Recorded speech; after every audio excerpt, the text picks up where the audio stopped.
On this week's show, we're discussing the Xbox Summer Showcase, all new Switch 2 details following the hands-on events this past week, Minecraft taking over the world yet again, and The Last of Us returns to your screens this week. All that and much, much more on this week's GamerGuild Podcast.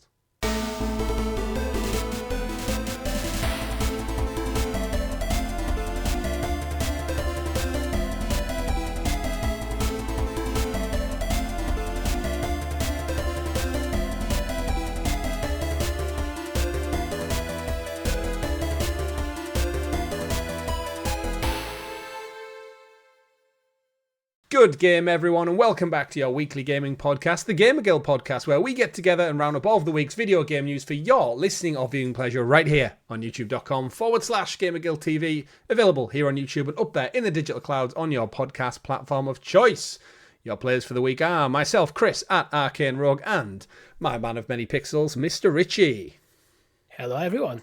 Hello indeed, and we do have a great show lined up for you all. Thank you for tuning in. But before we get into all that, don't forget to like the video, subscribe, and ring-a-ding-ding that bell so you're kept in the loop with all of the great content we do here on the channel, like our weekly live streams, retro looks back, and everything in between. But more importantly, Richie, I did mention it in the intro to the show, The Last of Us returns to our screens today, UK side, as the show goes live this Monday. I think it airs in the US on Sunday over on HBO. We get it on Sky Atlantic in the UK and across Europe through Now TV or whoever your provider is. But that means if The Last of Us is back for season 2, that means the finally long-awaited return, some would say more anticipated return, of the Clickercast is coming to you all this Wednesday live. Myself and Richie and you, our wonderful audience, will be reacting to the show, breaking down the characters, delving into the story, looking at the video game comparisons, and everything in between for about an hour or so, talking about it with you, the audience, and everything in between. Are you excited, Richie? It's been a while. I am. I've actually just finished my rewatch of Last of Us Season 1. Wonderful. So you're all prepared then?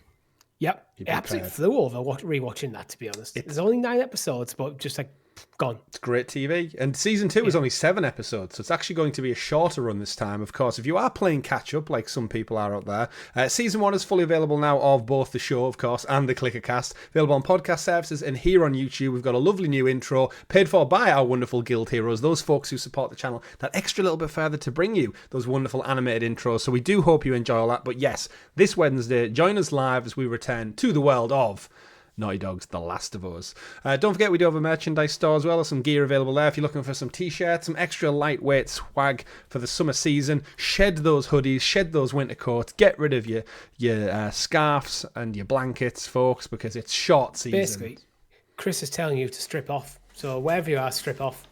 Get your legs out. Get your legs out, everyone. And if anyone asks you what you're doing, just say, I'm buying a GamerGuild t-shirt. Exactly. I actually suspect a large percentage of our audience are part of the short brigade. Oh, naked. I mean, there might be. There's someone listening to it. I'm watching you, naked Phil out there. That makes it worse if you're watching. I'm watching them. They're watching me, and I'm watching them. But yes, in all honesty, I think a large percentage of our audience, knowing our demographic, they're wearing shorts right now. The sun is out. It's mildly warm. Oh, he's wearing them as well. See, so that's you and me. Let us know in the comments below if you're rocking some shorts right now in this April season we find ourselves in. But yes, merchandise stores there. Of course, weekly live streams, as I alluded to. This past week, Richie, we played Xbox's latest exclusive, South of Midnight, and unfortunately our stream got cut a little bit short because Discord shit the bed and we weren't able to continue with cameras, so we kind of wrapped up the episode and we did finish it perfectly fine. We played about an hour or so of the game, and I wanted to just throw it over to you to kind of, I guess, give your first impressions on it, because I was having a great time. It was actually a shame the stream was cut a little bit short, but yeah, South of Midnight went deep into the bayou. What are your thoughts? I was really liking the look of it and everything. It's a game I feel like to experience properly, you need to get hands on and get fully immerse yourself in the world. So that's what I'm looking forward to. So actually, we're recording this on Friday night. I am hoping tonight to have Indiana Jones 100% done, and then South of Midnight becomes my next Xbox game. Wonderful. Yeah, it's I'd echo that. Yeah, from what we played, I continue playing after the stream because I was enjoying it so much. I've done 4 chapters now, so I'm about probably just under a third through the story. But yeah, great art style. I will say the music is phenomenal. I know it got praise for kind of bringing in musicians from southern parts of the US, so it's like authentic soul, and I think you said a couple of times it has that like jazz vibe to it. That's just like kind of beaty fun, but it weaves the music really well into the story. And what you'll really appreciate, Richie, there's a part where one of the little mini chapters is almost coming to a conclusion, and there's almost like a purposefully written song that summarizes the chapter, like in the lyrics. And it's got a really good beat to it. It's as you're doing some action, so it's a little bit like kind of Control and Alan Wake have done before, where the music really ties in with the vibe of what you're doing in the moment. And no spoilers, but like, yeah, it was kind of building towards this crescendo while I was doing something. I was like, this is just epic. It's like gaming, music, all tied together in like beautiful synergy. And yeah, I just loved it. The combat's not too over the top. I've got a couple more upgrades since we streamed it. As I think we predicted, the like a ranged attack, a stronger physical attack, some more powers have came into play a little bit. But other than that, yeah, loving the traversal, enjoying collecting the floofies around, which are the little ethereal collectibles. I don't know why I call them floofies.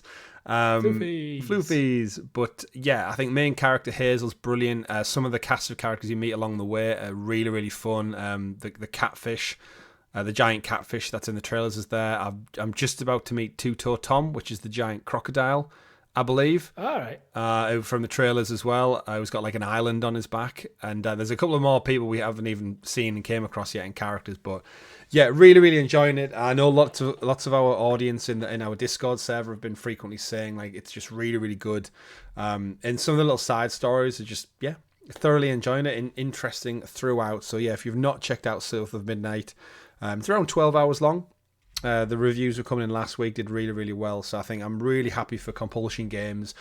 We Happy Few was a game that like I always like the look of, like the creepy, sinister nature of it and the art style, but I never got around to it. And I think this is like a really good next step up for them. And I think there's, from all the praise I've seen, it should be in some Game of the Year conversations, definitely for like art style and music. But then I'd like to see them like really just elevate a sequel. I think you and me were talking throughout the live stream of like a couple of things where they could do a bit more, I think, with the second one, and I really do hope we get to see that, because it's nice to see teams, especially Microsoft, branching out into new IP while they're leaning back on like their Fabled and the Forzas and the Gears of War again. It is great to see things like Avowed, South of Midnight come kind of spring root from within all that. And Xbox putting out some cracking games between Indiana Jones, Starfield, South of Midnight, Doom the Dark Ages on the horizon. So yeah, really, really good. So looking forward to hearing your future thoughts, Richie, as we play through it, because I fully intend to finish this one. Been playing anything else in between? Mainly just Pokemon Violet. I've actually went back to Split Fiction as well. Oh, mate, same too. Same.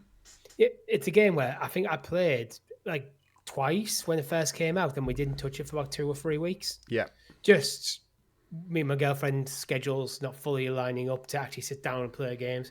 And again, we've been watching Game of Thrones and The Last of Us, so we have had time together. Other commitments.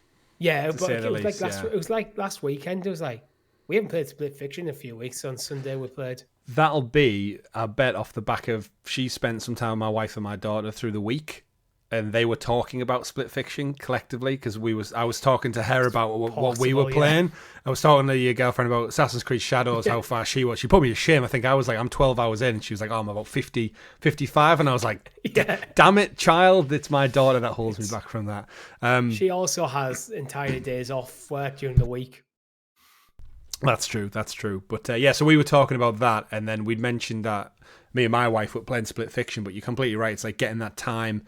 And often the times on a night after a long day of work and stuff, you don't quite fancy playing a game. And it is my wife, who's not a gamer, it's kind of convincing them to like what to do. And we got to a few points in Split Fiction where it was like, it did ramp up with difficulty a little bit on the platforming and like doing multiple things at once. And I think if you're not into gaming and expecting that like kind of frenetic movement and of dodging stuff while attacking stuff and moving the reticle for shooting while running along a wall, it's a lot of plates to spin in one go for someone who's maybe only really familiar with Spyro, Crash, Astro, like that level of platforming. So had a couple of frustration points. A couple of frustration points, but we persevered through, and we've done a few more chapters now. So it's just like with my girlfriend, working 12-hour shifts, sometimes she doesn't get into like 8:45. Yeah. And by the time she's got home, got sorted, you're looking maybe like half 9. Like, and if you're up at like the next day, if I'm up at like say 7:30 in the morning, which I am a lot of times, do you really want to be jumping into a game at that time of night? No. It's one of them weird ones where if I'm playing a game at that time of night, it's not a problem. But getting in the mood to start a game at a different game at that time of night, it's just it is when you just want to watch a bit of TV. Yeah, it's not like the days of yonder when you were able to like look at the clock and go, it's 11 o'clock. 1, 2, 3. I could get about 3 solid hours. 2 hours. 3 solid hours in, yeah, and then you wake up and the sun's coming up, and you're like, oh shit. I'm trying to be a bit more of an adult and go to bed at a more reasonable time. Usually about 11 to 12 o'clock now for me. Yeah. Our audience know all about that. And aside from I that, don't even have a child. No, you've got cats though. You've got cats. I've got cats. Have you wake us up every night. Have you got to the Ice King in Split Fiction yet? Yeah, we're past him. Yeah, the Ice King. I think we're on might be on the last mission actually. Ooh, more to go. Yeah. No spoilers. Right but near the end. So in the meantime, I have been playing some more Assassin's Creed Shadows. I have reached the point now where I get to flip between Yasuke and Naue as well. Okay. However, I have just stuck with Naue, and I'm still just doing more cleanup. I think the next, I did 1 or 2 more missions, and that's kind of pushed me a lot further northeast on the map. But that is so far away. I'm now doing all the cleanup in between. So I must have cleared about 40 eagle points in fortresses and shrines and temples at this point. Collecting all the loot. Like, my loot level must be insanely high for actually the area of the game I'm in. But I'm enjoying it. I'm just chipping away, and that's why I love Ubisoft games. The one thing I don't like what it does is it levels up the areas with you. I didn't even notice that. My girlfriend was actually doing a level 35 quest earlier. Mm-hmm. She's like level 50, but all the enemies are like level 52. Right. Okay. So I don't like that. I think you can turn it off. I think similar to like instant assassinations. I think it got criticism for that when it did it in Origins. So I think in Odyssey they rectified it so you could turn it on and off, and then I think that's just continued through Valhalla. And into this. By default, it's on, and people like my girlfriend, she doesn't like to mess with the settings. She leaves everything as default. Yeah. And she won't touch anything. So it's like, I don't like that as a mechanic because I feel like sometimes if you're in an RPG, if you're struggling with an area, you want to go away, do some other stuff, and come back to it. Yeah, I agree. But then if everything levels up with you, then you're losing that aspect. It's almost like the damned if you do and damned if you don't, because I think with a lot of the RPGs, they kind of funnel the level difficulty to tell the campaign story. So it wants you to head to a certain area to experience the story, and then it brings you back around to the more difficult. And then the final boss, the end of the campaign, is inevitably in the level 50 zone, where you're not going to be able to just walk in, kill everyone, even though it should be the final base, almost. Yeah, you mean the narrative has a solid structure, and the game design. Yeah, because it's open world. Yeah. But no, I'm thoroughly enjoying it still. And again, there's just so much on offer right now. I haven't even touched on like Days Gone. Had its remaster, came out today at the time of recording, I think, as well. So that was a quiet launch. Yeah, it was a quiet launch. I'm not going to get round to it. Quite frankly, I've got like between wanting to play Indiana Jones again, but being conscious of I'm not buying it while it's full price. I'll hold off on that, but Shadows is going to keep me there for another couple more weeks. South of Midnight in between, Split Fiction with my wife. Played a little bit of Astrobot the other day with my daughter, just watching kind of him running around doing things. Kept her captivated for a whole 20 minutes, so I'll take that as a win for now. She did sit there with a little controller thinking she was playing, jumping around and doing stuff, so it's like...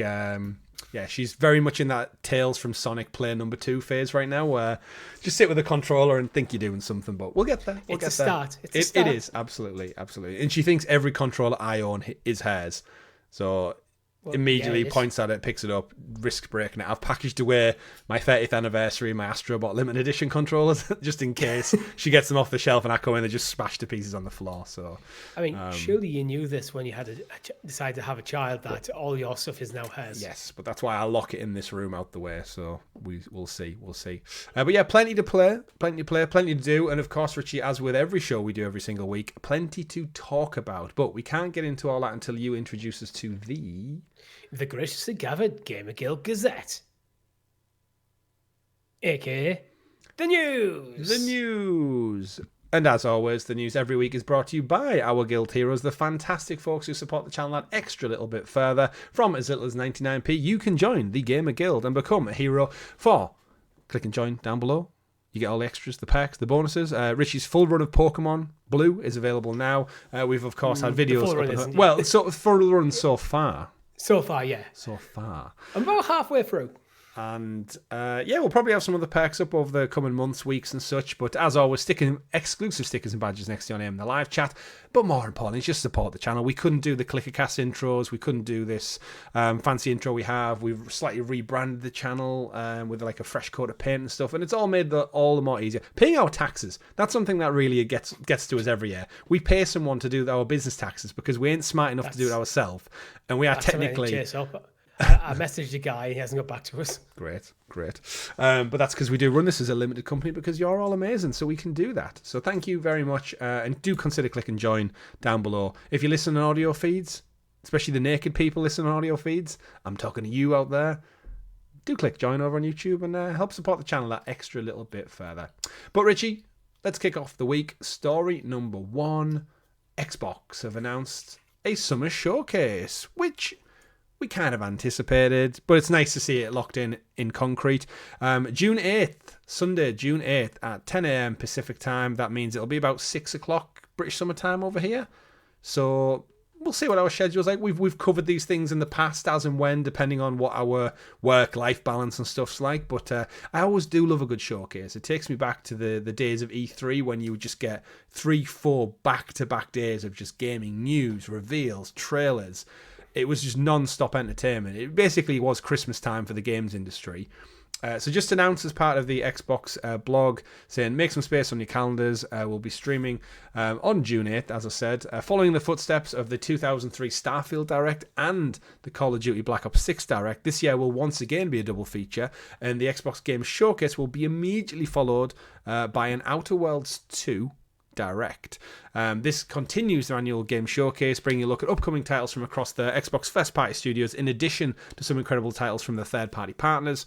This year, it's going to be digital only, so there's no face-to-face event, and the live stream is going to bring you everything you need to know about what's next for Xbox, no matter where in the world you're watching. Following the showcase, there's also going to be new gameplay details, developer insights, and more people going into the back of it on the blog and the website. So we don't actually have any deals yet, Richie, but we like to theorise.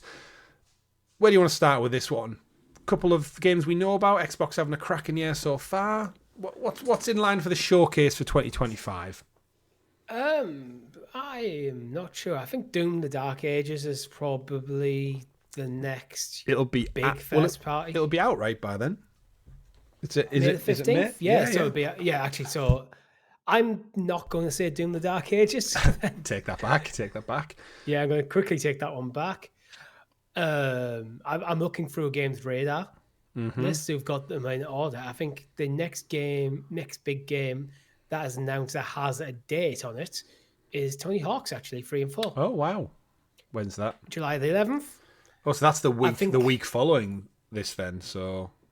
Yeah, I feel like it's the following month. I feel like this is a good place to showcase a bit more of it because we haven't. Yeah, it's a remake of 2 beloved games, but we haven't had any sort of like deep dive into mechanics or anything yet. Right. And with all the controversy over Bam Margera, I could almost feel like showcasing him in a trailer there just put that to bed. Well, he's been confirmed, hasn't he now? Yeah. But just to he's actually in it. Yeah. Yeah, look, there he is in the game. Yeah, I could agree with that. To just move on from it. That's the first thing I'd expect. Tales of the Shire, possibly. July the 29th coming out. Not an Xbox game, but... Yeah, it's been delayed a few times that it was supposed to be out last year, then it got delayed to March. I'm trying to think of more like the Xbox first party, like what they're all up to. In terms of studios, why it's been a while since we saw anything from. I know it's not first by actually. Ark Survival 2. Remember they completely ruined it by getting rid of the original game and you putting the remastered version up instead. And we got that trailer what feels like years ago now with Vin Diesel on a dinosaur. And it's just been silent. it's still slated for 2025, the best I'm aware of. Mm-hmm. But is this an Xbox or Summer Game Fest thing, do you think? I mean, it's been marketed with Xbox. True. I was leaning towards this could be Summer Games Fest. Okay. I could see that one. Could be Xbox. So Clockwork Revolution's another one where it was announced at the Xbox Game Showcase 2023. It's slated for 2025. Mm-hmm. I feel this showcase could be a nice time to slap a date on it. Yeah, that's the BioShock style one, isn't it? Yeah. From In Exile. Yeah, it looks really good. So they've got a few irons in the way. Feels weird because I feel like we've got a big chunk of Xbox games that have kind of dropped in the first half of this year now. It's like, to be fair, like the Outer Worlds 2, that's following on from Obsidian earlier this year with Avowed. So that's going to be like their double hit this year. Do you think we see anything from Halo, Gears? Probably, surely Gears E-Day is the next big Gears thing. Yeah. I wouldn't expect anything Halo until Gears is out, to be honest. I feel, or at least until we're on the run up to Gears. Well, 343 was obviously rebranded as the Halo Studio. Yeah. A couple of months, well, like just before Christmas, I think it was now. So they're like deep on that one. But yeah, Gears. Do we think we get a date for Gears? Like, they're not going to have a summer showcase and not go big on one thing. Well, the one thing is the Outer Worlds 2. Do you think that's not like that's the direct after that? I don't think that's the big way to end your showcase, though. No, I feel like Outer Worlds 2 is the one where they want to do develop a deep dive, but that's probably closer than Gears E-Day. Yeah. So Gears E-Day might be a case of let's get this into the showcase. Yeah. So Gears, I think Gears, probably another big trailer for some gameplay for Gears, and I think that'll be the big one they end on. But then they ended the last one on that, so I don't know if it's like maybe too much of the same thing. In between all that, do you think we get any? I know you said no Halo news. What about some Halo news for PlayStation? Master Chief Collection showcase. I'm sure Phil's recently came out and said though that you'll start to see more of this multi-platform announcements, like in and amongst like the regular stuff. Like if they truly go multi-platform, they need to stop. They can't keep segregating the announcements. Yeah, but this wouldn't be a new announcement for Xbox. This is just be a PlayStation announcement. True. If it was, let's say they were doing a Gears remastered collection, that's going to be Xbox and PlayStation. I could see them doing that here. Yeah, but just going Master Chief's collections come out of the PlayStation. That feels like that's something you put on the PlayStation marketing side. Okay. What about Starfield then? Does that make the jump to PlayStation? It'll been over a year and a half come the summer.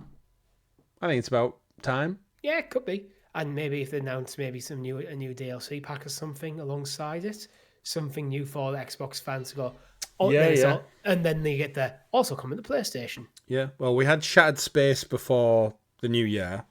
So come the summer, that's you're talking, another half a year or so to do a port and add some more features in, some tweaks, quality of life, all that kind of stuff. Because I feel like Starfield has kind of came and went a little bit.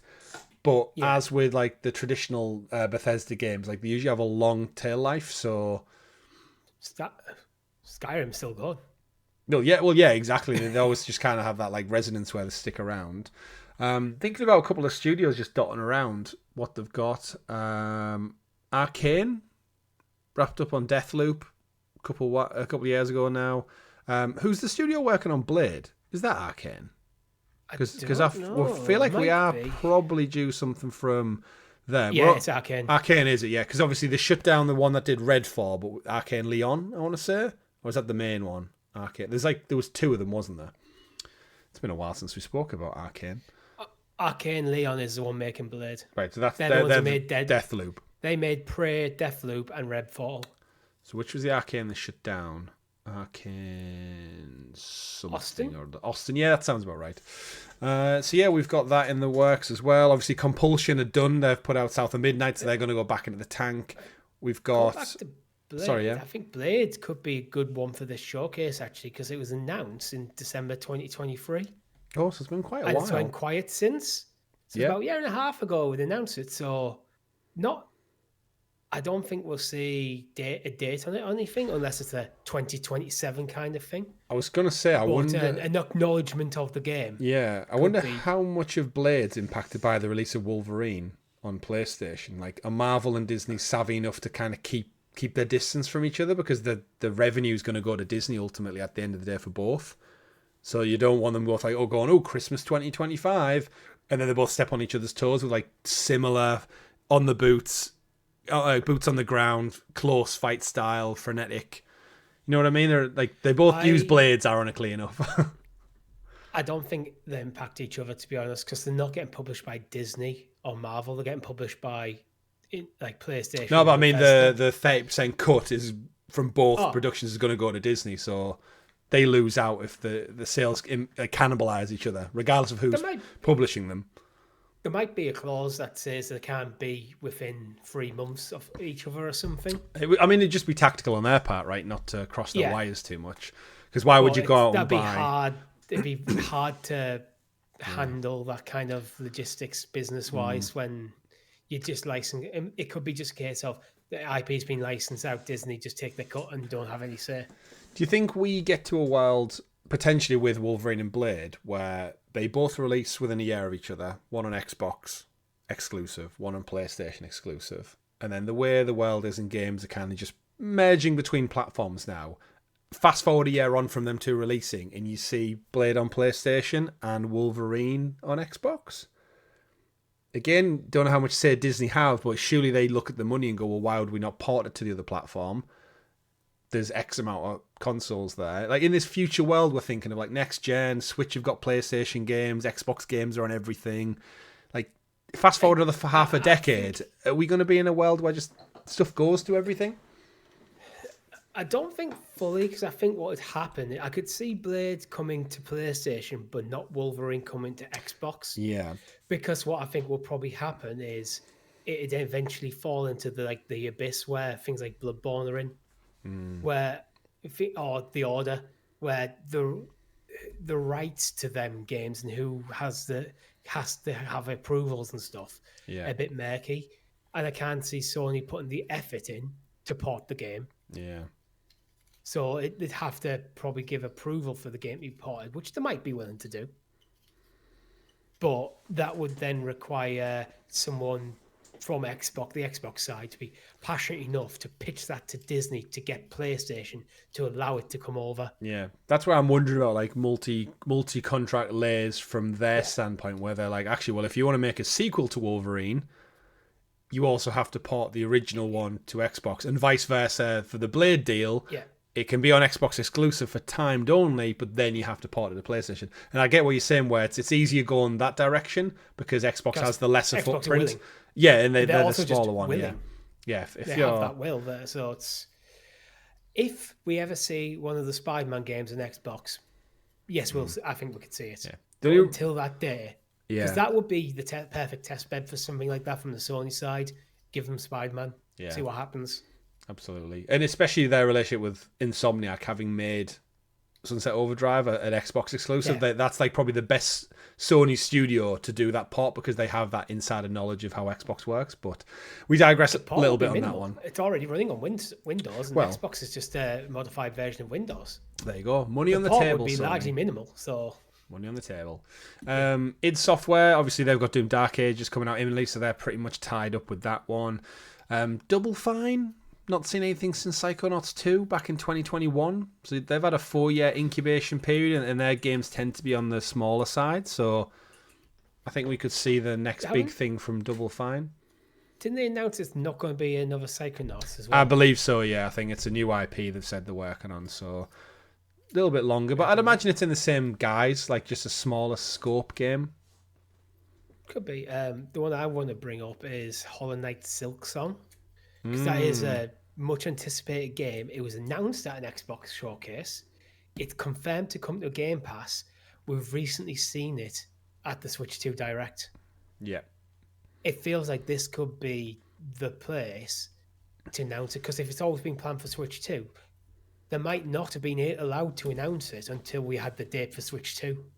Yeah, it's quite smart. Which might be the reason for the silence on it. Yeah, keep it ticking over. And if Microsoft have the rights for the announcement of that, this could be the time. Good shout. Machine Games, think Indiana Jones just ported to PS5 or porting to PS5 this month, so I think that's probably them done. My guess is we're going to get a sequel. Maybe DLC. Yeah, story DLC could work.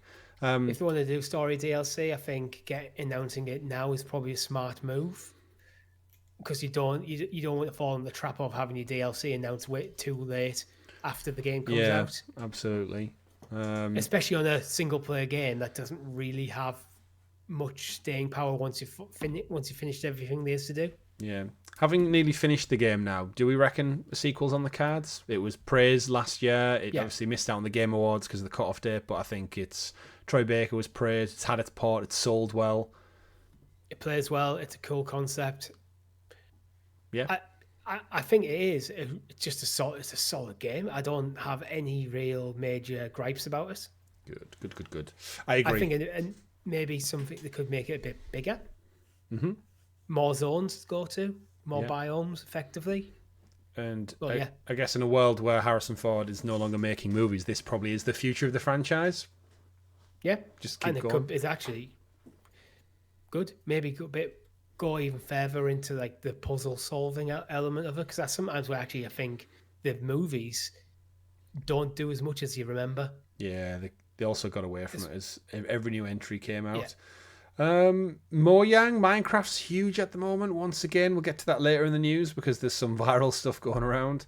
Obviously, original Minecraft, very, very old at this point. We had Dungeons, we had Minecraft Legends, which we've got first looks up on the channel with you, me, and Rob.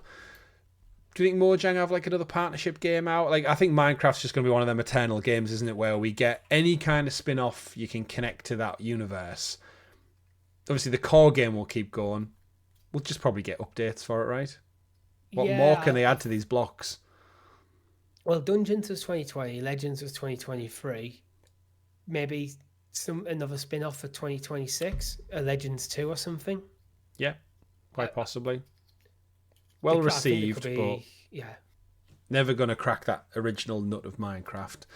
Oh, no. Ninja Theory, then I don't think they're going to be there because it's obviously Senua's Saga Hellblade 2 only came out last year, so we're definitely nowhere near for them. Do we think a PS5 port? Again, maybe not at the showcase, but just while we're talking about Ninja Theory. I think a theoretical port would do well. Did Pua, I think, on Xbox, like other than that launch weekend, I think we've said many times on the show, just nothing happened afterwards. Like Microsoft very, very rarely spoke about it. I don't think anyone I've listened to has really spoke about it beyond that launch week.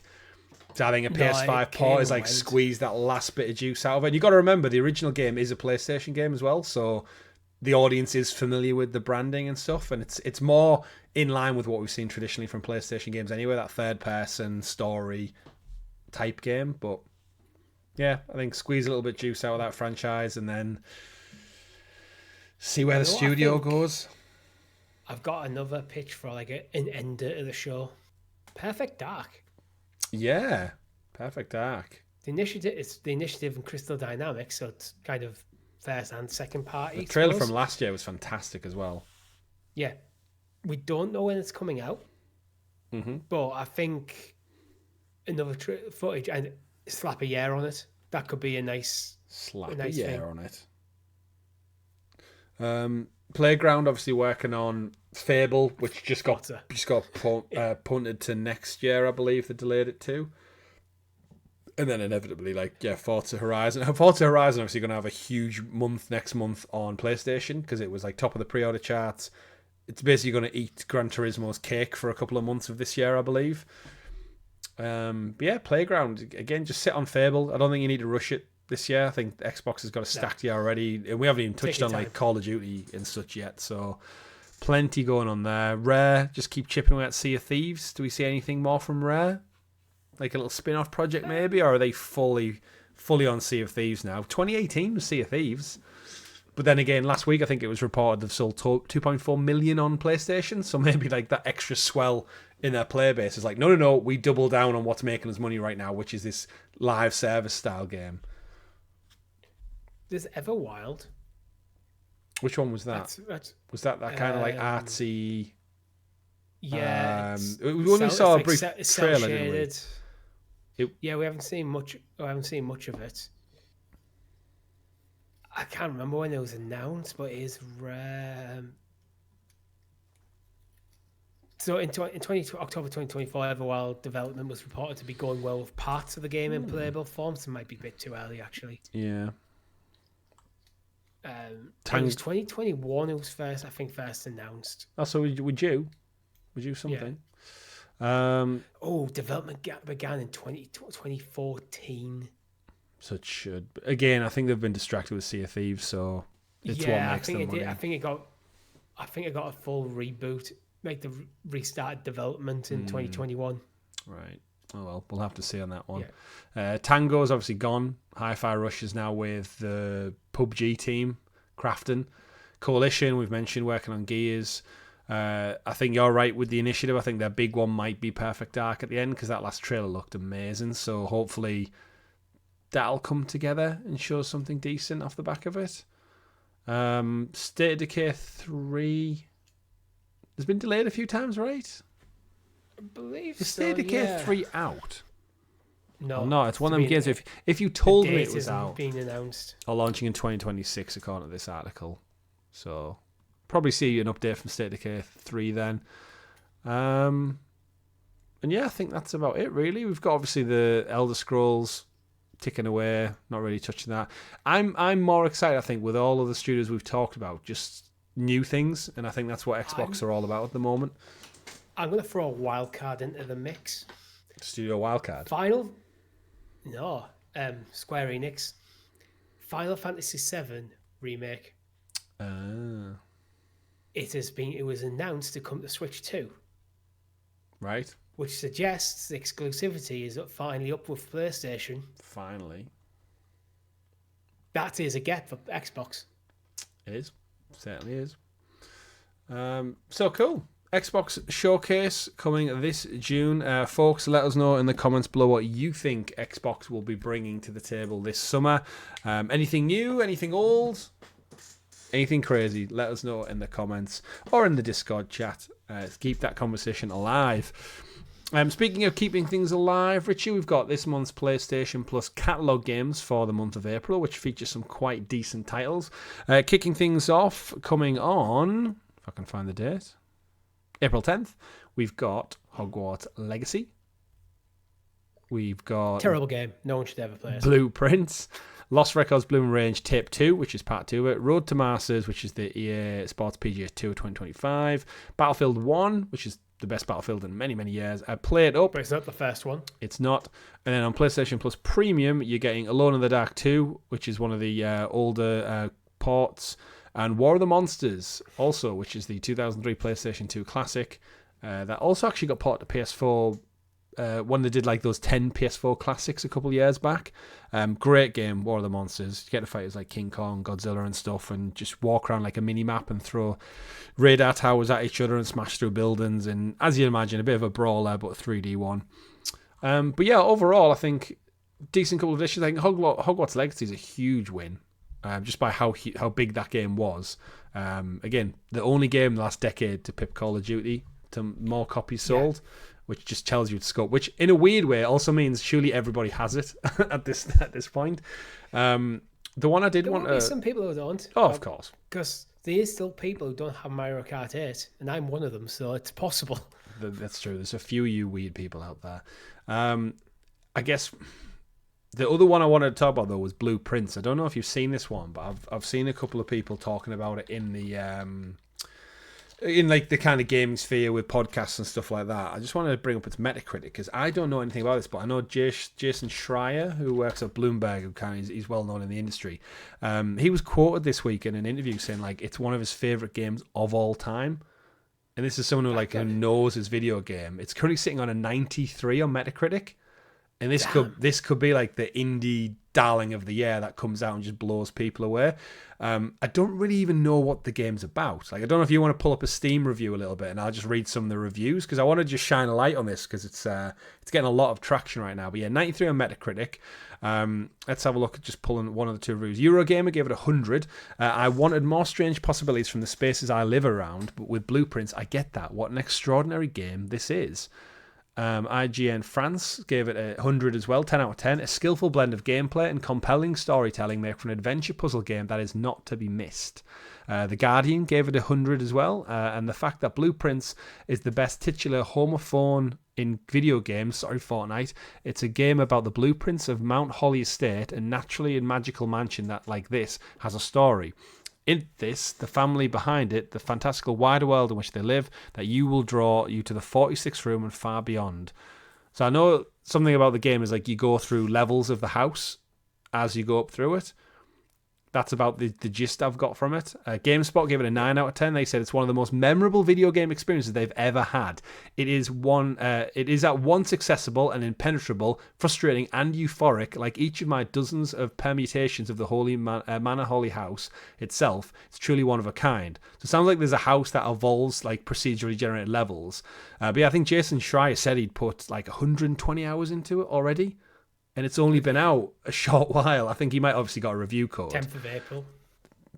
I mean, we're recording this on the 11th. Obviously, he did get early access, but it just shows you, like, quickly, like, this isn't even, like, fully launched. So to go into PlayStation Plus, I think it's a great get for anyone who's curious. But yeah, have you got the Steam breakdown of, like, just what this game actually is?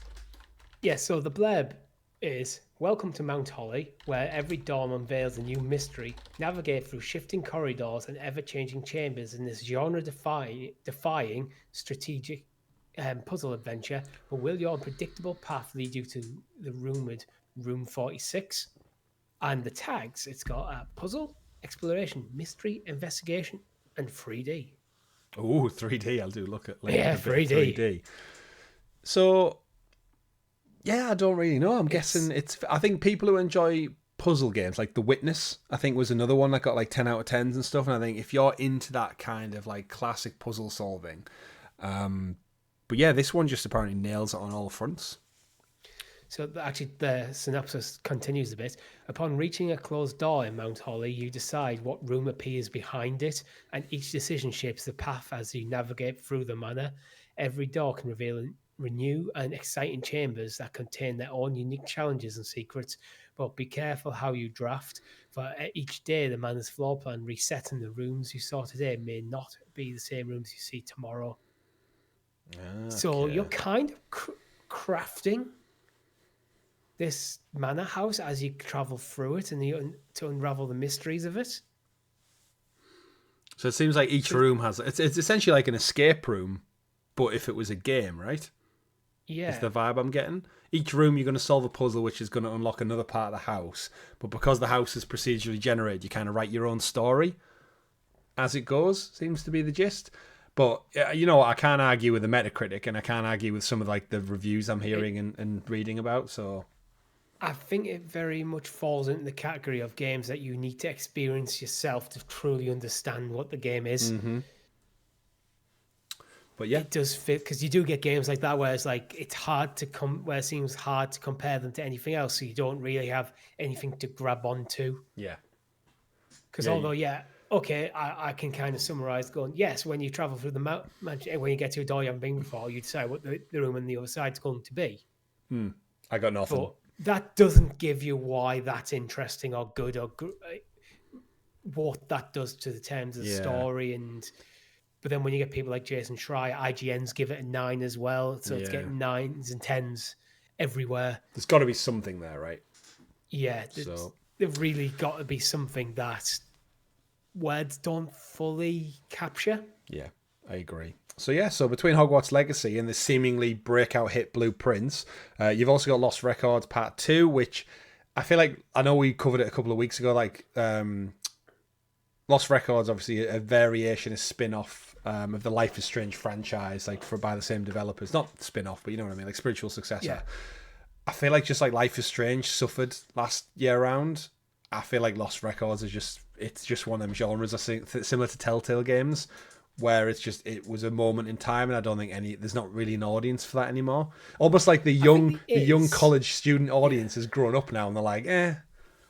I think there is still an audience for it. It's just not as big as it was. Yeah, just not. It's missed that mainstream zeitgeist that it had at the time. Yeah. So is this both parts now on PlayStation Plus? 1 and 2 are out, but I believe there's up to 4 in total. So again, you've been kind of teased. That's also kind of going to be part of it, because I don't really want to start playing these games until it's fully out. Yeah. And Life is Strange, I'm waiting for a decent sale on. Yeah, I'll get to eventually, but it was just coming out before Christmas. It's like, nah, we've got other things to play. But moving on, I'll tell you what's not coming out Christmas time, because it's coming out this summer, June, in fact, is the Nintendo Switch 2. And we need to kind of like reflect a little bit on last week, because obviously last week was very much the Nintendo Switch episode. We went into absolutely everything, the specs, the breakdown, but we were very much reacting in the moment off the news. And there's been a couple of things since then that we just kind of want to touch back upon. For one thing, Canada has aligned itself with the US in that they've delayed their pre-orders of the Switch 2. So obviously it seems so weird, because they've kind of been out in the UK now for over a week. I've got mine locked in. I know many of our Discord members have too. And over in poor old Canada, and I say poor old Canada because the US are frankly doing it to themselves right now. So it's not sorry for them. Well, not really them. It's just one guy, but we won't go into that side of things. Pre-orders were set to go live in Canada on April the 9th, so 2 days ago at the time of recording. And unfortunately, they've determined that they're going to align themselves with the US. They've not given a specific time. They've still committed to the launch date of June the 5th. That remains unchanged. However, Nintendo have stated they will provide an update at a later date. And that's all she wrote when it comes to it, Richie. There could be like complex issues in here, like potentially trafficking switches into the US and all sorts of stuff like that going on. Yeah. Maybe Nintendo's distribution in that part of the world flows entirely through the US, then splits out into Canada and Mexico. Yeah. I don't know. There could be complicated systems in play where the cost of the US situation, unfortunately, Canada get roped into it. Yeah, and to give like it or not. To give context, we won't go deep on it, but of course, US President Donald Trump imposed globally wide trade tariffs last week, with some of the highest levies we've ever seen targeting countries with critical infrastructure when it comes to gaming hardware and manufacturing.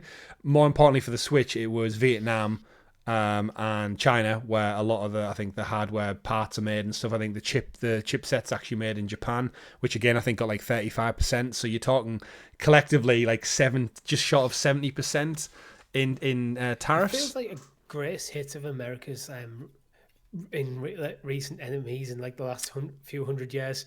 Just go through them and just charge them all money. Vietnam, damn you, we lost the war. 78%. Japan, we don't like them guys.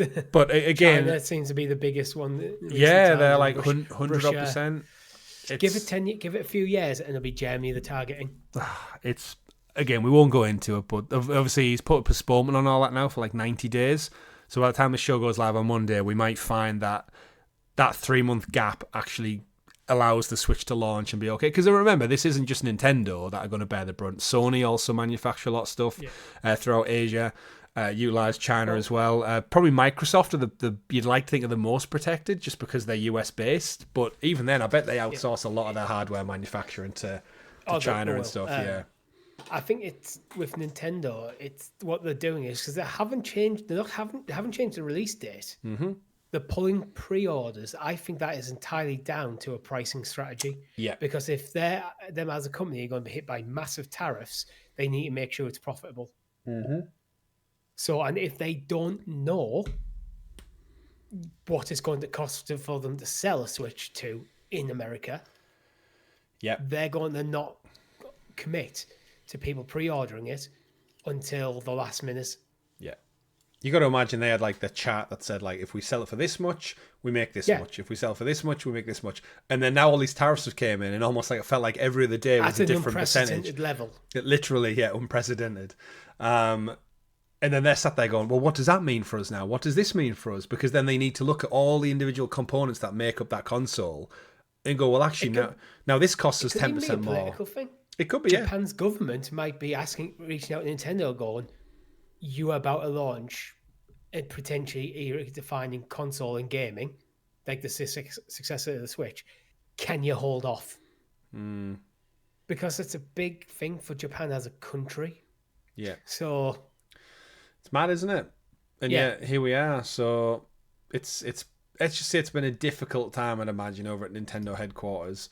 They had a couple of mixed messages that came out during the Direct as well regarding like the price of like I think we reported like physical and digital were apparently going to be different prices. Apparently that's all settled now. They are the same for digital and physical. Yeah. And just apparently the press couldn't even get like a straight answer from them, and they were like going to the normal Nintendo contacts and they didn't quite know. And then now all the tariff stuff's landed on them as well. So it's been a bit of an odd one. Yeah, they all get a bit of messy stuff with that, and it's probably the people the press were reaching out to weren't fully briefed and weren't expecting any weird stuff. And there's weird stuff. What the hell's going on? And let's be honest, a lot of that probably came from a couple of the Switch 2 has been such a sought after item of news, is that we had obviously a couple of leaks leading up to it as well. And I think Nintendo probably had this thing locked down so much that even their own internal staff probably didn't find out until the Direct last week. Because they'll have kept everyone in the hush hush, and I think that's why the price, the game types, and everything have fell a little odd. A couple of things just to pick out from the UK specifically. Game in the UK, they won't be having Switch 2 pre-orders in store, so you cannot walk into a game store in the UK, which is one of our last high street gaming franchises, and pre-order a Switch. Let's be fair, kind of. Some of them inside sports directs. Yeah. And just little corners in a sports shop. Yeah, but to quote them, they... Not a really a high street staple anymore, I don't think. No, definitely not. But then it says, we will instead have a small allocation of consoles available to pre-order on the website.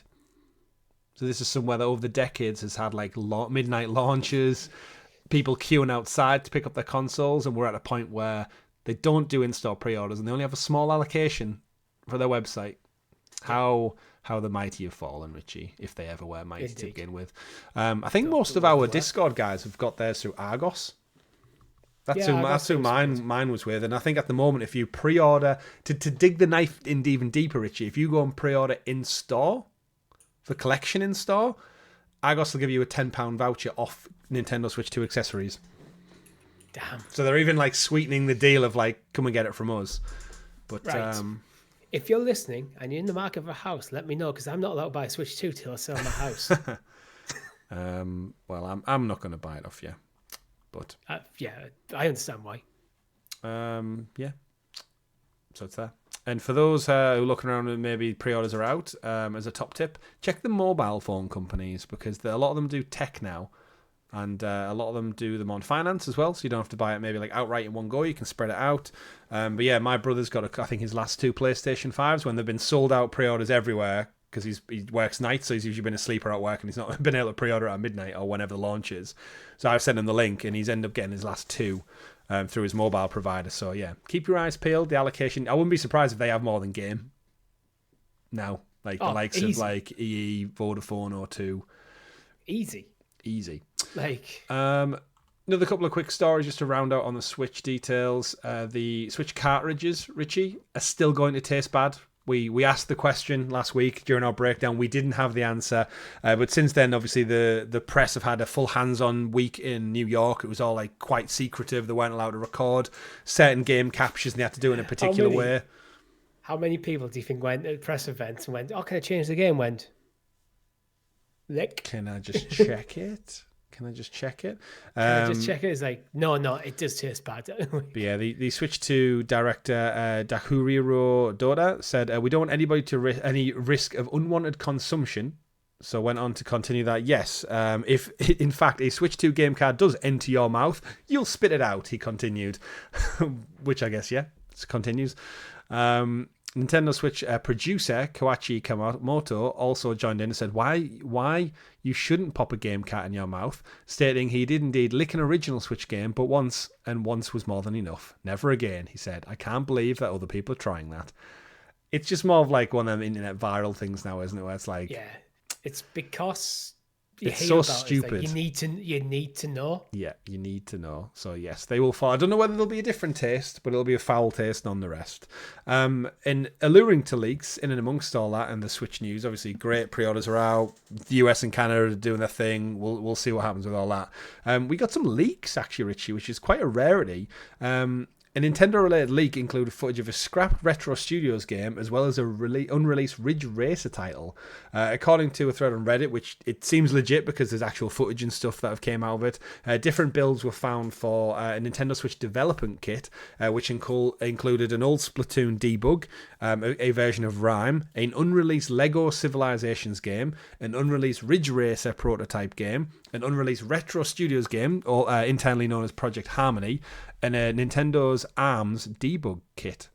So yeah, this was apparently the Ridge Racer was in tandem with Bandai Namco, running on Unreal Engine 4, and then it looks like the footage from the Rare Studio title Harmony was also shared online. I'm not going to share it with our audience just in case we get claimed for sharing leaked footage. Yeah, Nintendo can be quite litigious. Absolutely, so I'm not going to risk that one, but you can go and find it. It'll be on Reddit. Just search for like Ridge Racer leak or Rare leaked footage or something.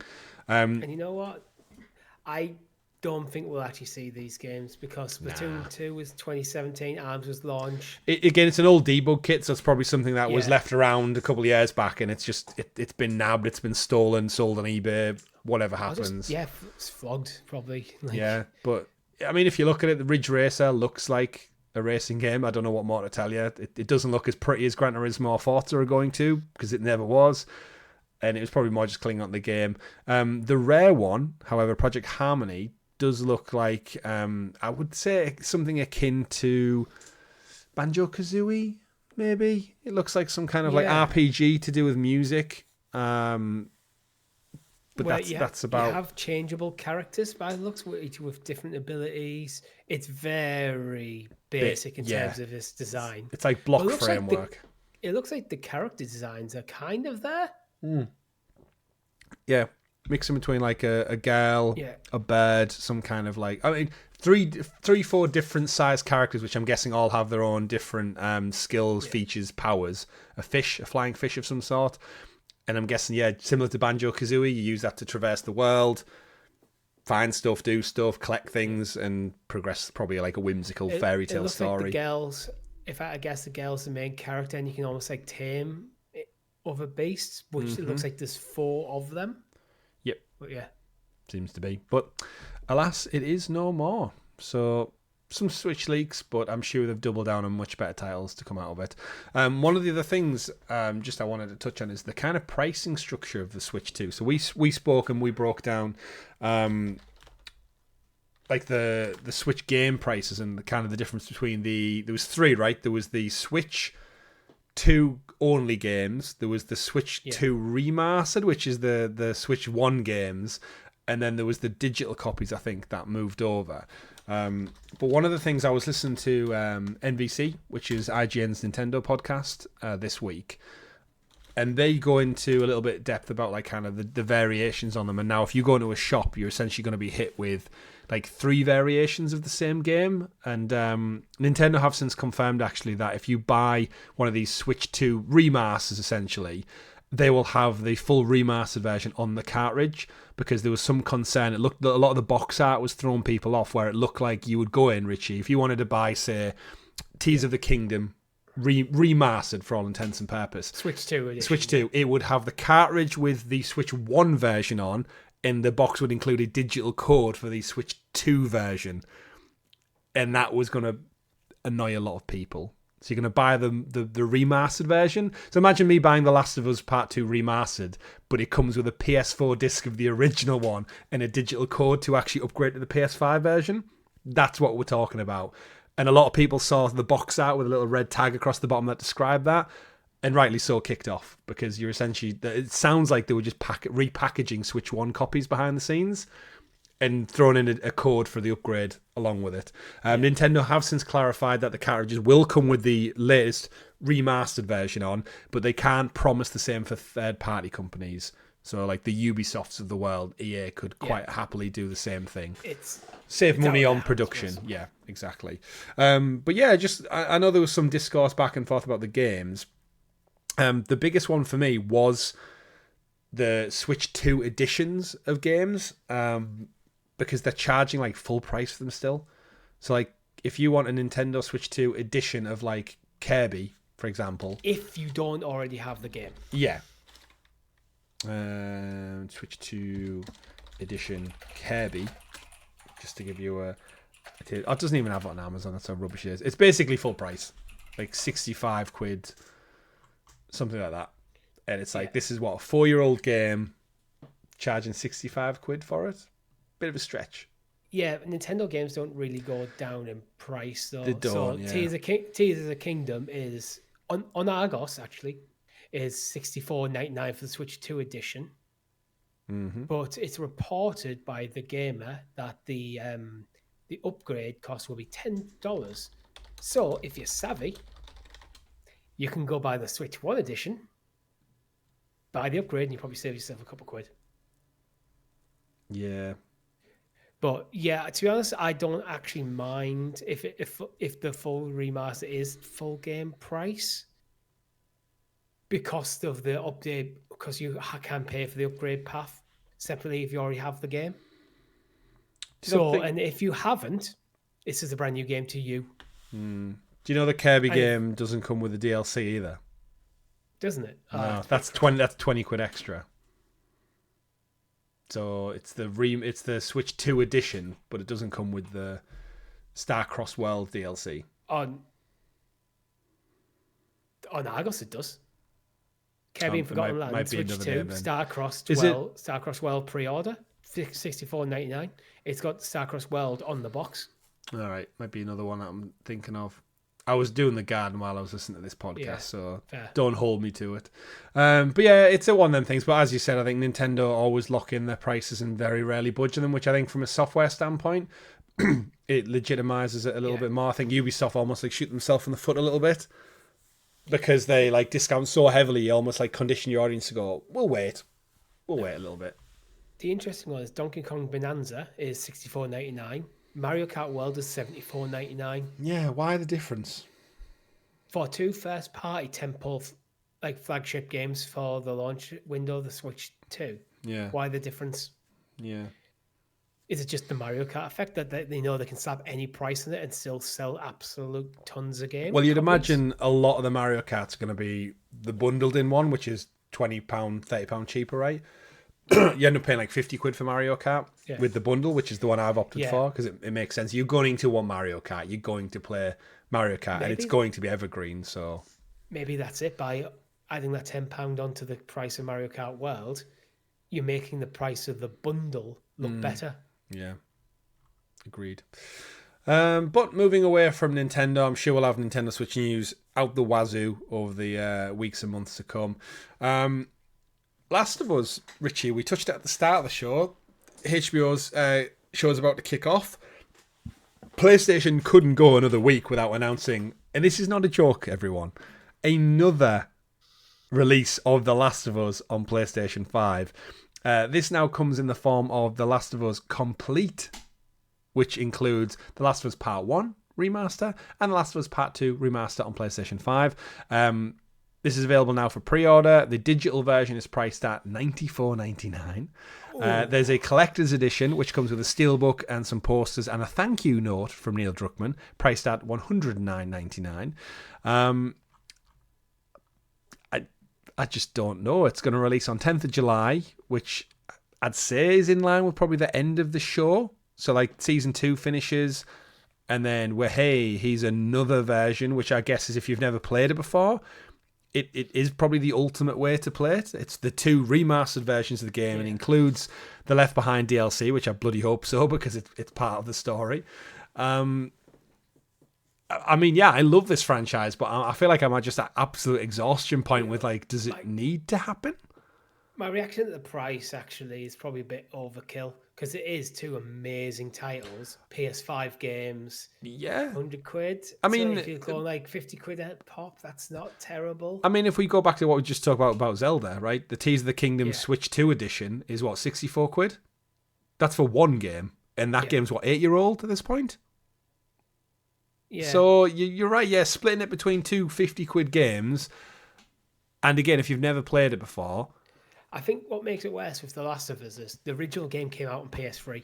yeah, it just feels like it's and then PS4, and then PS4, and then PS5, and then PS5 again. And then I do think this is, again, I think as gamers, I think we take into the fact that this isn't for you. This is for new people to the story, people who watch the TV show and are interested, or people who've never played the game and they want the best version of it to play. It's Sony being a business rather than a fan.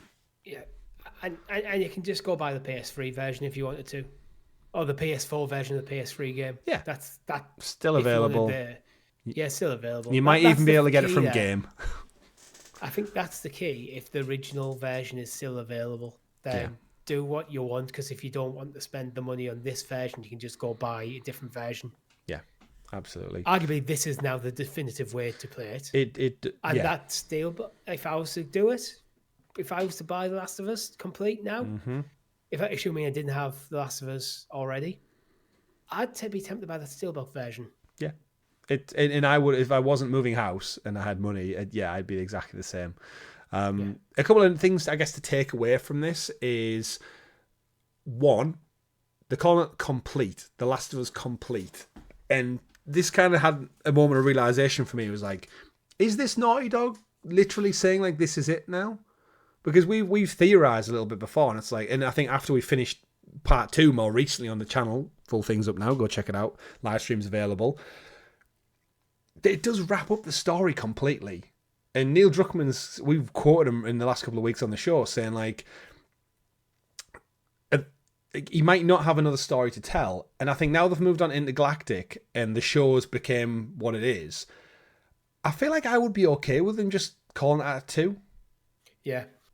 Like, I just really would be. I feel like there's any unresolved threads of narrative there. There really isn't. And I feel like The Last of Us suffered so much because of that, like the scripts leak and nobody in certain parts of the internet not being happy with the story. And like even now you see it with the TV show, like Bella Ramsey getting unnecessary criticism and stuff for just being herself. And because she's not your atypical, maybe like attractive individual or something, but it's like she's supposed to be a child, so that's a bit weird to start with. But then, like, people saying, like, the person who's playing Abby should have been cast her. And it's like, people saying they should have recast her for season 2 because she's supposed to be older. It's like just people have just this Bella weird... Ramsey is now older. Yeah, but it's like... but she doesn't look older, Richie, so that's why. It's like such a weird bitterness that the internet holds. But it's weird how people who know nothing, pretty much fuck all about this shit. Yeah. Let's be fair. Obsess over the looks of characters, specifically female characters, more so than male characters. We saw Aloy in Horizon went through the same thing because they changed their design slightly. Yeah, which is barely even noticeable. But don't pay any attention to the actual phenomenal quality of Bella Ramsey's acting. Yeah, I can't think of a better cast for Ellie. She nails it. She might not look exactly the part, but she's about 90% the way there. Yeah. And her acting's good enough, it's believable. And if you can't dispense that belief for a moment, then why are you watching fiction? Because you're never going to be happy. Absolutely, yeah. Don't go watch James Bond because he's been played by 8 different blokes over the last 80 years, so that's going to piss you off something royally. But yeah, so like we've got the complete edition. I think it would be ironic for them to release a part 3 and then a complete edition remastered, I guess, in 5-6 years' time. I did laugh. I did have a little internal chuckle at some of the comments on the, when it does like the splash screen of the awards and accolades. Simply the greatest story ever told in its medium. These games are literature. Craig Mazin, director of the TV show. Of course he's going to say positive things about it. The bloke's making a living off this storyline. So he's about to make a couple of more £1 million absolutely, in the next few weeks like, because of this game. All of the other ones in between are kind of like, yeah, of course, you're like authors, journalists, reviewers. I would be curious as well as when it goes to the 300 Game of the Year awards and it goes 10 out of 10, 5-star, bang, bang, bang, bang, bang. How many of them are from the first game and not the second game? Like it's not quite clear what those awards are for. But part 2 is phenomenal as well, so it's well earned.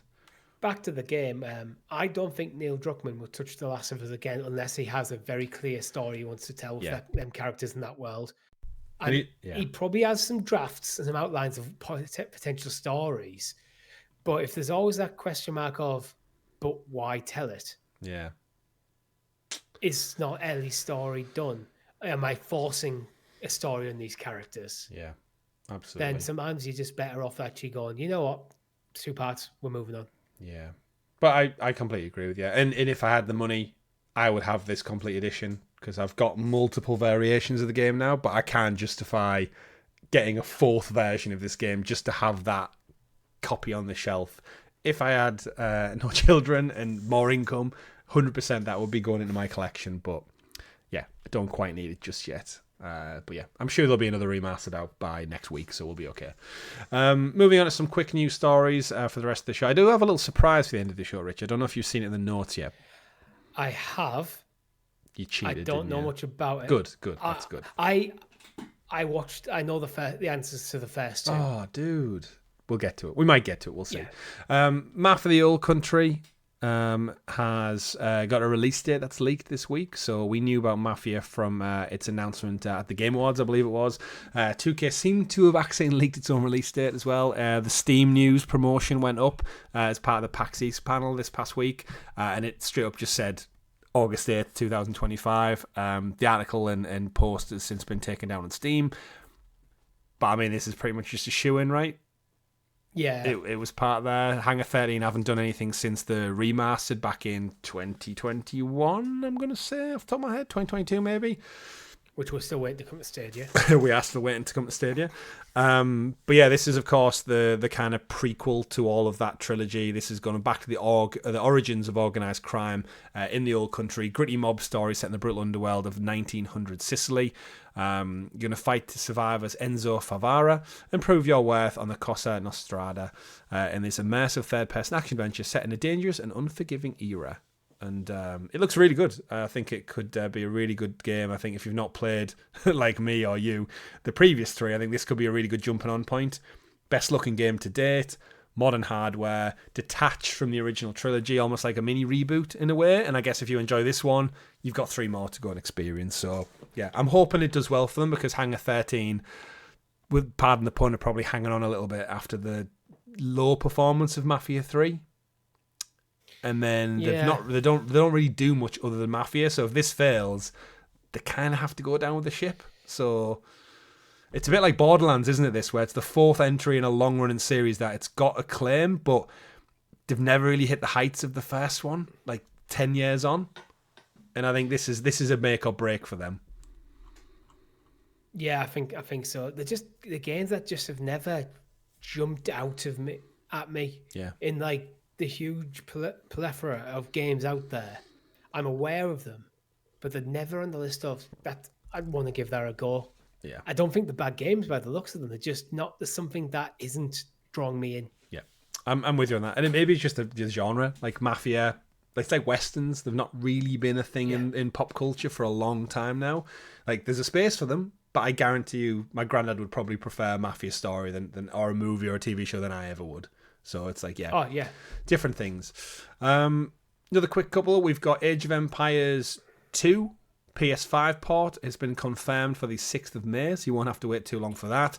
If you pre-order the Premium Edition, similar to other Xbox ports, you can get it on the 1st of May. You get it a couple of days early. And they're clocking in at $29.99 for the base edition and $44.99 for the Premium Edition. Originally released in 1999, the PS5 ports are going to include 4K Ultra HD graphics, remaster soundtrack, the 3 expansions, including Return to Rome, Dawn of the Dukes, Dynasties of India, all bundled in as well. And on top of bringing back all the older content, the multiple DLC packs that have been released for the Definitive Edition, they're all included in the Premium Edition. What's more to say about Age of Empires 2, Richie? It's one of the best RTS games of all time, if not the best. But if you're serious about Age of Empires 2, get it on PC. Yeah, I knew you were going to go there. So yeah, not too long to wait for that one, and we'll see that soon enough. Quick story from the world of Toys for Bob, formerly of Xbox, so kind of backdoor Xbox story to kick off the show. They then since split and went independent, and seemingly they've taken Spyro with them, because they keep teasing all this stuff on their Twitter feed about purple things, and Spyro is definitely purple, and that's the game that everyone's waiting for. So while we speculate about Spyro the Dragon 4, the lead director actually has been saying apparently they're talking about future projects beyond what they're currently working on. He's assured fans development is going well. And a quote says, "I am very much in the thick of development. The team is very thrilled about the experience is shaping up. The game is big and ambitious and pushes our craft to new heights." Since talking about that, though, he was actually pushed a little bit further on it, and he quoted in saying that actually Paul Yan, by the way, the creative director of the studio, in the interview said that once one company we'd like to work with, and we're already working with, is Xbox. They've been a great partner. They've got a really great, interesting roster of characters that we could have a lot of fun with. The Honey Bear is the first one that comes to mind. I think we can all agree Banjo's been hibernating long enough, right?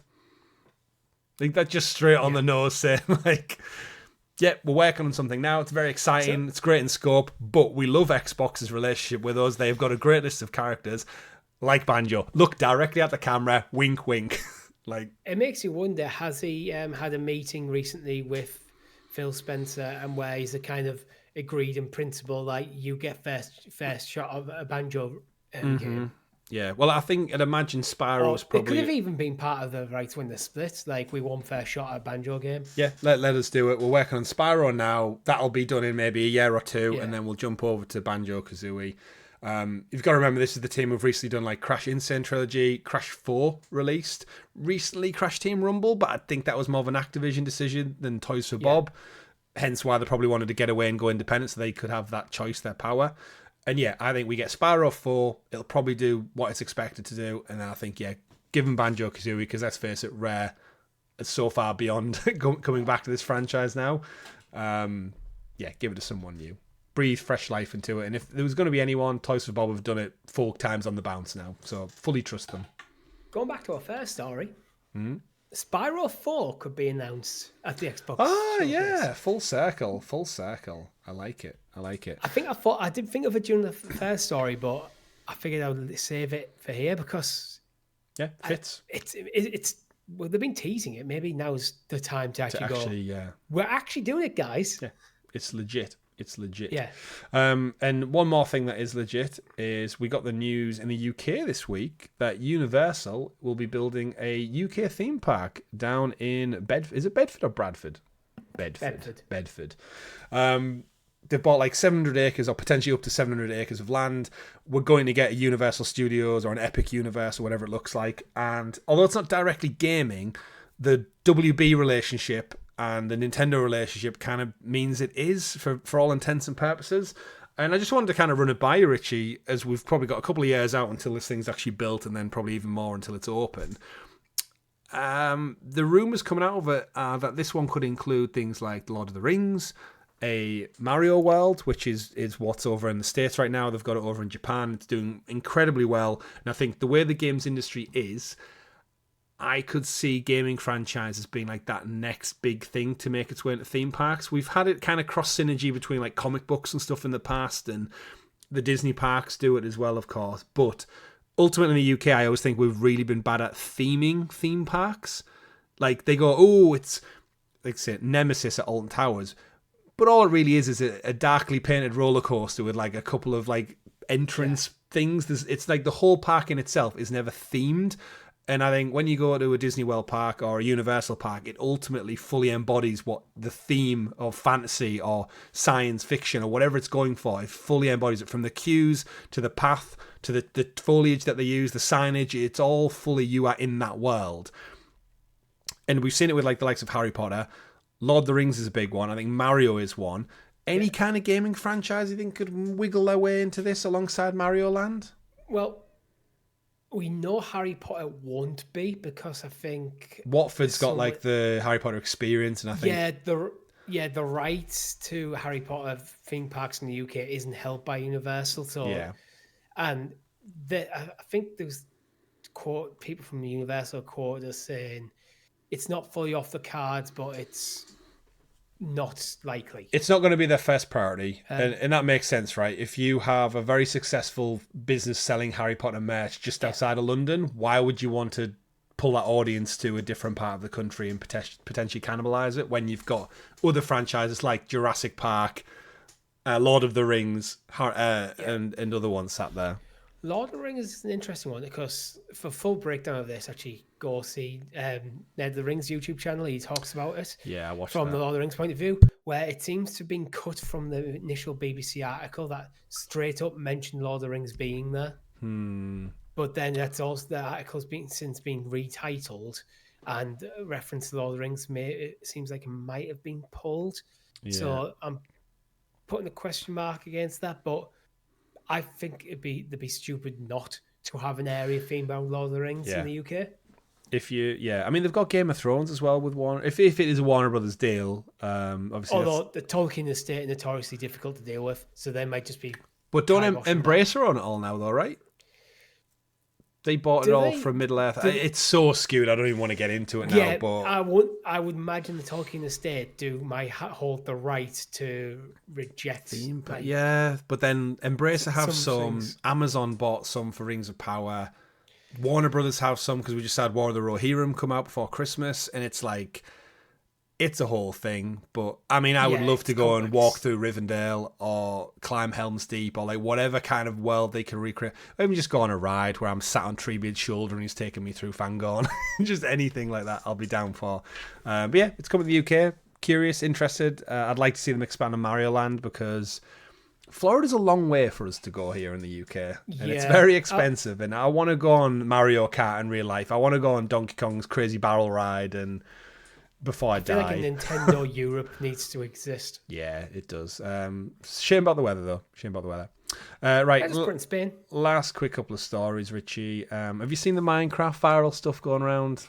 No, I don't know how I clued in. haven't. So there's two viral things. So Minecraft movie, incredibly successful. The movie's apparently not great, but in terms of the audience that exists, it's huge, and kids are flocking to it. It's Easter half term coming up, so it's going to make tons of money.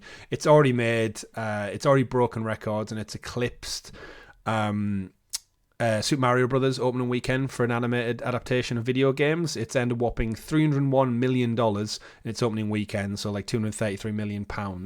And that's just in its first weekend, and the Easter holidays haven't even kicked off yet. The reason why it's arguably so popular is between kids is there's a part in the movie where, again, spoilers I guess, in the game Minecraft, if you combine a zombie with a chicken, there is a rare chance that the chicken turns into a chicken jockey, where he like a jockey and a horse, the zombie will ride the chicken around. And in the movie, they're in a wrestling ring, don't ask me why or how, and it happens, a zombie lands on a chicken, and Jack Black shouts chicken jockey, and the viral meme is every kid in America so far has been popping off, when he says that line, screaming, throwing popcorn around. Police have been involved, staff and security. Americans. Yeah, I mean, you've seen the clips of them popping off. Chill out when you're in the cinema. Yeah, it's a movie. Sit in silence, turn your phones off. Like Idris Elba used to tell us, and Mark Strong, where they go boo and scare the shit out of you in the dark. But that's one of them. Have you heard Jack Black's new song from it as well about Steve's chicken? Now, it's an absolute banger. I'm just going to say it now before it goes viral. It's been on my feed about every 5 scrolls today. I've sang it to my wife when she got home, as I did with Peaches last year with Super Mario movie. And it's one of them things. It's an earworm. It's only about 4 verses long, and it's in my head now, so it's very much going to go viral alongside this.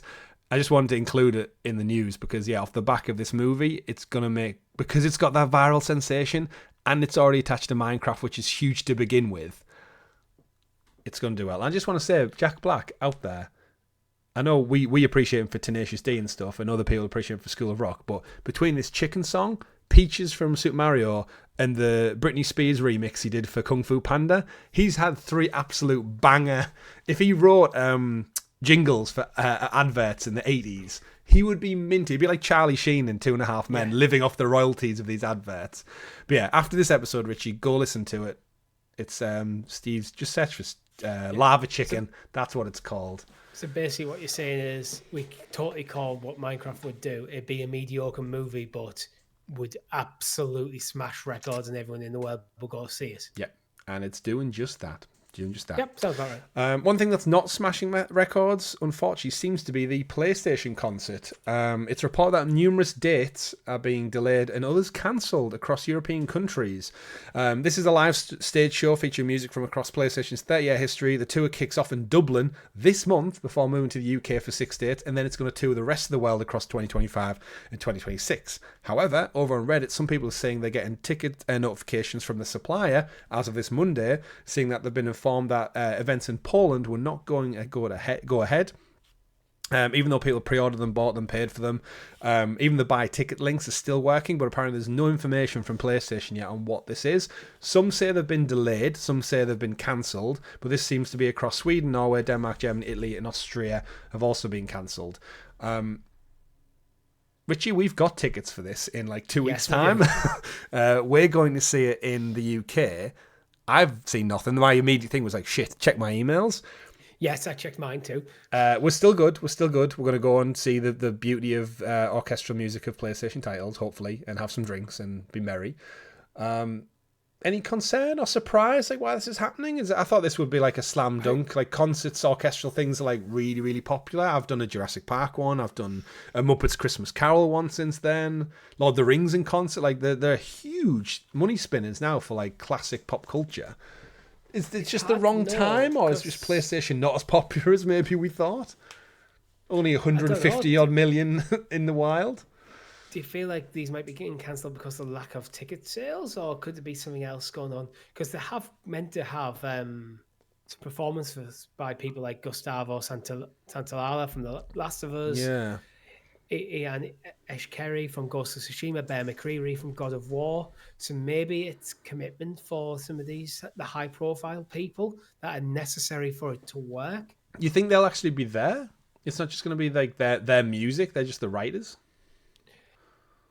Yeah, it is meant to be them, the writers, but it's possible. I don't know. It seems. I just hope it doesn't get cancelled. Information is weird.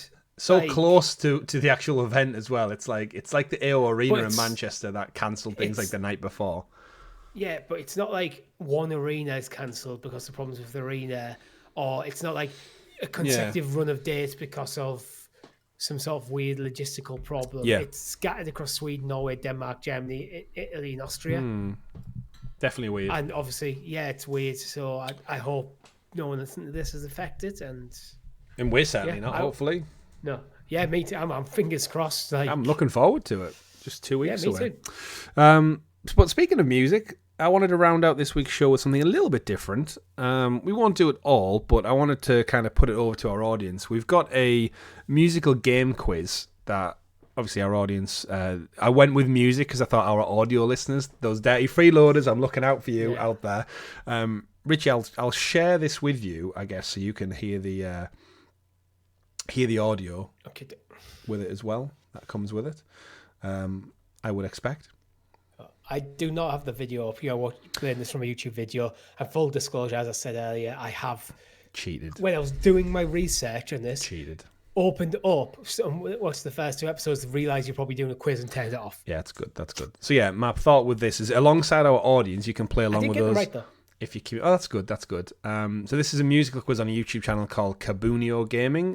Go check them out. Great channel. Does quizzes for like artwork, box art covers, and music as well. And I thought it's an interesting. I've seen it this week on a couple of podcasts that I follow doing it. And I thought let's put mine and Richie's and our audience's knowledge to the test to round out this week's show of a video game music quiz. So it's going to give us 10 seconds each with a little snippet of music from a video game.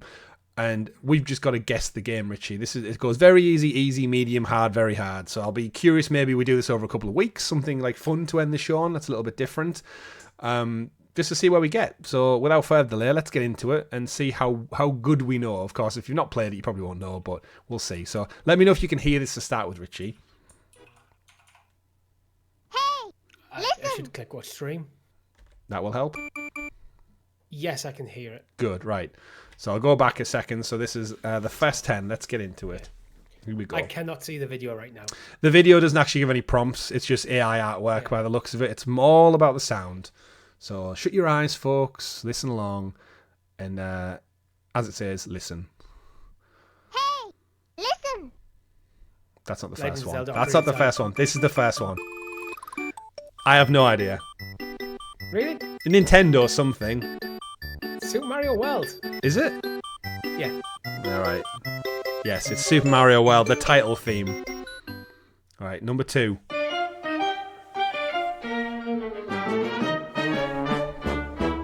I was surprised I called this one. This sounds like Disney to me. Oh, it's Cuphead. Shit. Oh well, I guess Disney inspired. I was gonna lead you into it, like. Right. So I've got none right now. This is a collective effort, by the way. That is Legend of Zelda: Ocarina of Time, and that's the Kokiri Forest theme. Sorry if it's too loud for people. I'm just getting my adjustments ready. The Legend of Zelda: Ocarina of Time, Lost Woods, specifically. Lost Woods, yeah. Uncharted. I get them drums anywhere. There we go. Yeah. This is one I'm looking forward to hearing in concert. Oh, I hope they open with it. Just the drums. Yeah, Nate's theme. Right, number 5.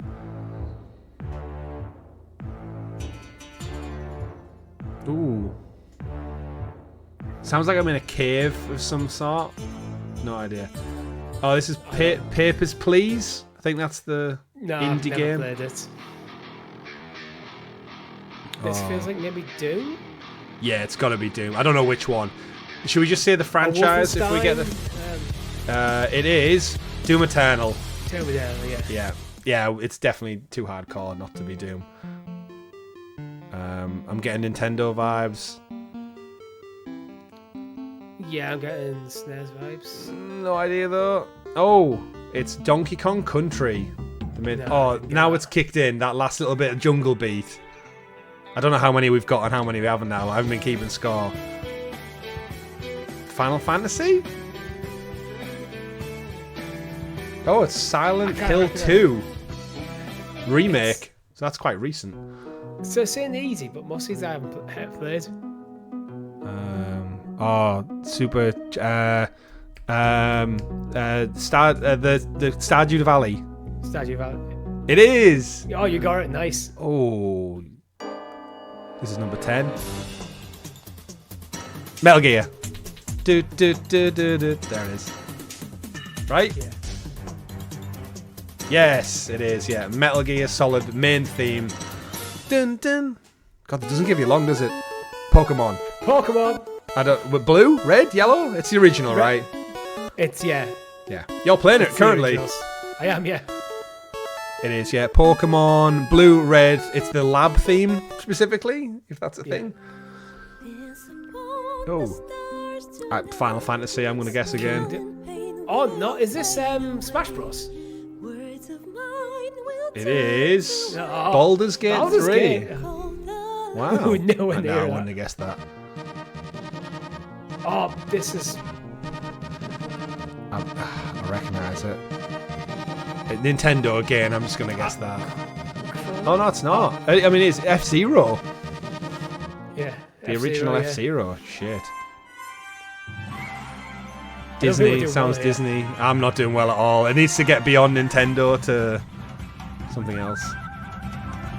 Oh, it's Super Mario Odyssey.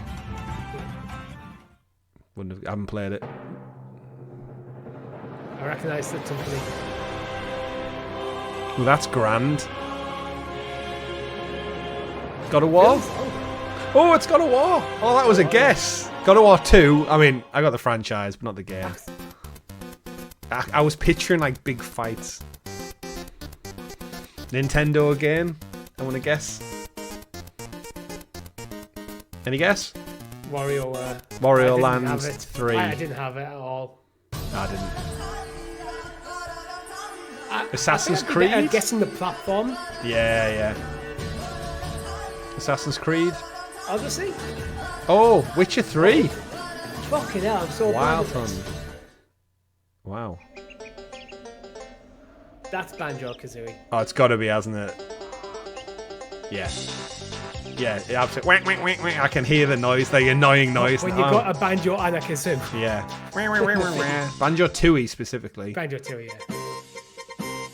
Nintendo. I recognise this. Some kind of march. To a kingdom. Oh, God. It's Captain Toad, Treasure Tracker. I That looked like a fun game when that came out. And the last one,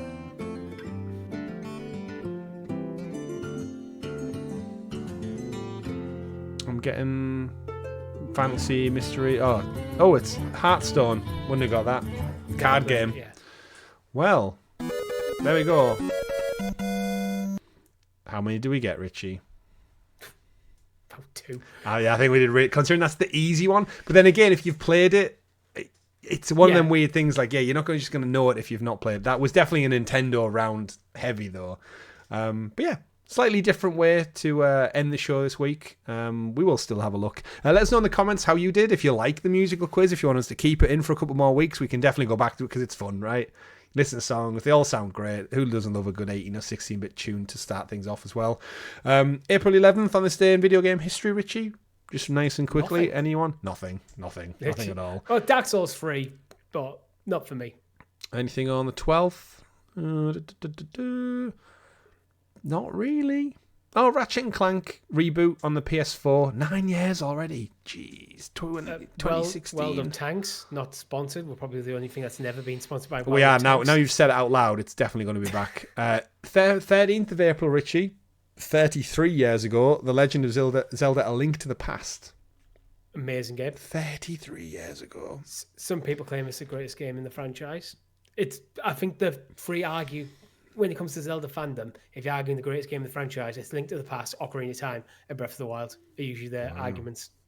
But other than that, quite a quiet time of the year. We're going into that period that traditionally is really quiet in video games. It's only the last kind of 7-8 years where it's really ramped up between like February, March, April being like banger after banger. So yeah, a spike in March and it's fallen away and then it's dipped away again. But speaking of dipping away, that brings us to an end of this week's episode 87 of the GamerGuild Podcast, episode 458 of our channel podcast in its entirety.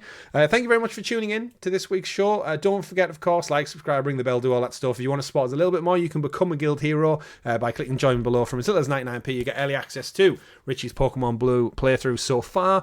Sticks and badges next to your name, the live chat. And we do hope you will all join us this Wednesday for the Clickercast return, because remember, folks, when you're lost in the darkness, look for the Clickercast on podcast feeds and YouTube by searching for the Clickercast, GamerGuild TV, or just subscribe, like I said, so you can find us here. We'll be going live. Get your questions in the Discord, jump us in the live chat, watch the episode, watch it back with us as we talk it, break it down, talk about the characters, the development, the game comparisons. If Naughty Dog are going to do a remaster of the show, all of that and much, much more on this week's show. And check out the new intro because it is really, really cool. But that's been it for this week. My name's been Chris. And I've been Richie. We've been GamerGuild TV.